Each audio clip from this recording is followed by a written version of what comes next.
Good morning, Patriots. Coming back at you again, Broken Horn Radio. Hey, I'm making a video this morning because it's January 6th, right? The anniversary of January 6th, the infamous day, January 6th, the worst day in our nation's history since the Civil War. According to the left, that's what they said.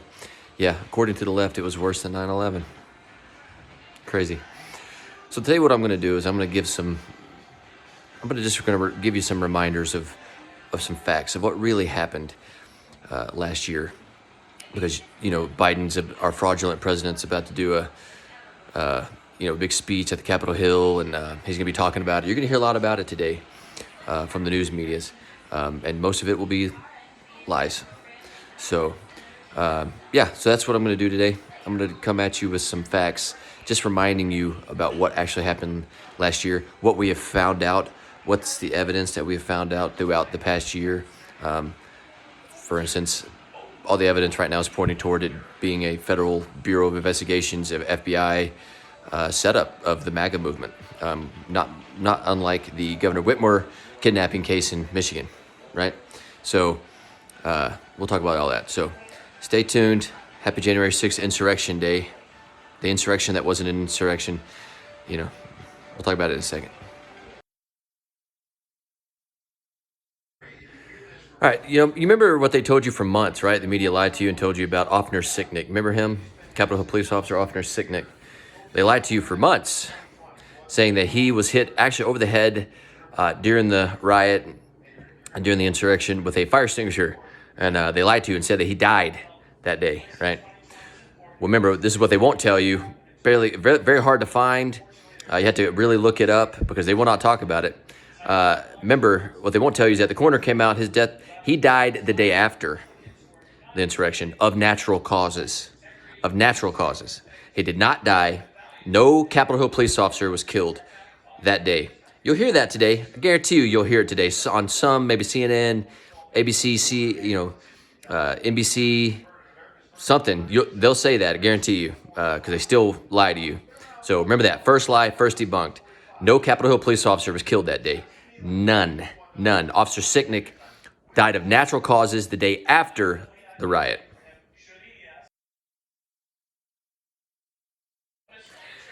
Next little lie I want to go after is they said an armed, MAGA movement of armed, deplorable, country boy, corn-fed deplorables, right? Trump supporters attacked the Capitol building. Armed. False. Not one person that day was armed with a firearm. Not one. Not one firearm. In fact, the only people that had firearms that day were the Capitol police officers, which is interesting because the only person that did die that day is a Air Force war veteran, Ashley Babbitt, who was shot and killed by Capitol police officer Lieutenant Byrd, right? Lieutenant Byrd shot and killed her. That's the only person that died that day, okay? Now, I want to bring that up because remember her name, Ashley Babbitt. White, female, Trump supporter, okay? And the media barely ever talks about her. Barely ever talked about her. Murdered in cold blood by Capitol police officer, Lieutenant Byrd, right?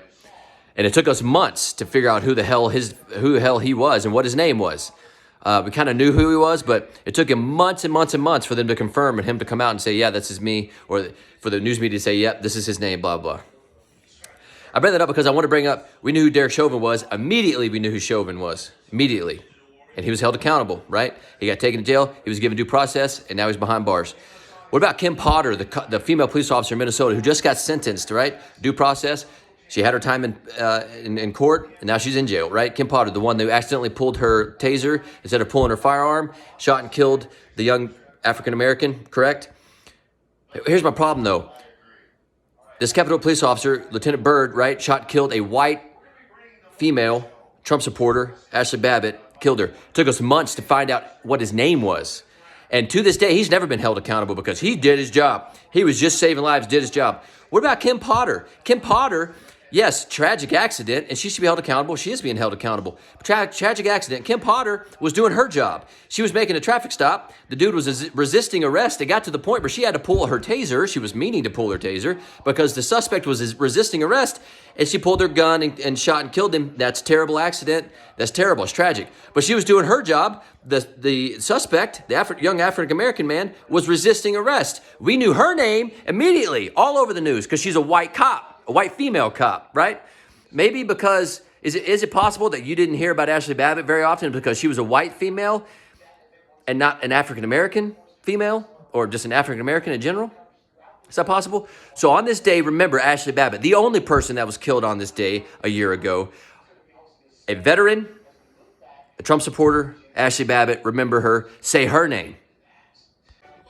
Now let's get to the actual people who are imprisoned in Washington, D.C. right now. The political prisoners is what they are. They're political prisoners. Look, I don't really condone what they did, okay? If anything, they should be, trespassing charges. They should have their day in court like everybody else. But they're being treated like political prisoners. There's proof now because we have Congress members going down and seeing them, actually being barred from seeing them. They're being denied basic human rights. They're being denied legal access to their legal teams. They're not being able to see their families. And they've been there for over a year now. They are political prisoners being tortured in prison. It's terrible what's happening. Remember the political prisoners that are there, that are still there in prison today.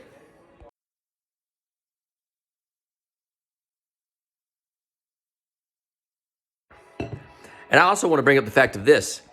They went and did this insurrection and stormed the Capitol Hill building. They should be held accountable. That's what everybody from the left's saying, right? They should be held accountable. It's a threat against our democracy. Even though we don't have a fucking democracy, we have a fucking republic. And I told you the difference, right? Anyways, they need to be held accountable. They're fucking terrible what they did. Blah, blah, blah, blah, blah. Okay. What about the Summer of Love last year and all the riots and all the fucking looting, the rioting, the burning down buildings, the killing people, the maiming people, the raping people, the beating people, the assaulting people that Black Lives Matter did, that Antifa did?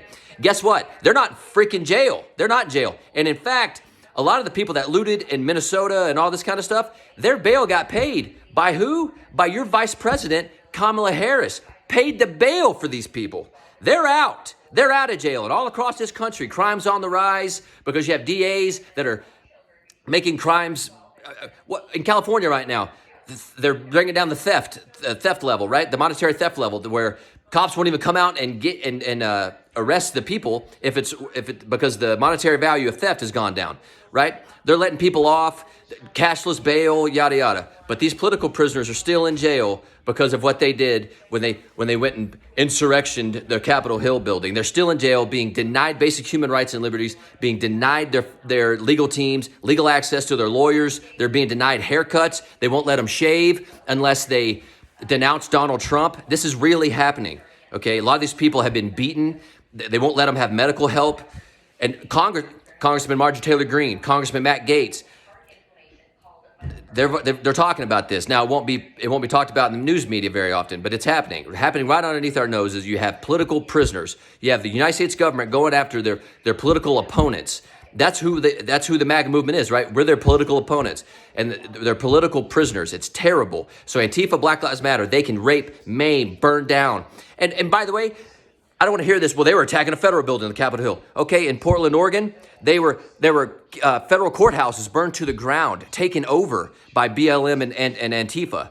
So I don't want to hear that garbage. They're not going through and throwing them in jail. In fact, a lot of them went to jail and then got released, or either had their cashless bail or their bail paid by sitting members of Congress and your vice president. So it's ridiculous. So on this day, remember Ashley Babbitt and remember the political prisoners who are right now being tortured and just held in inhumane conditions.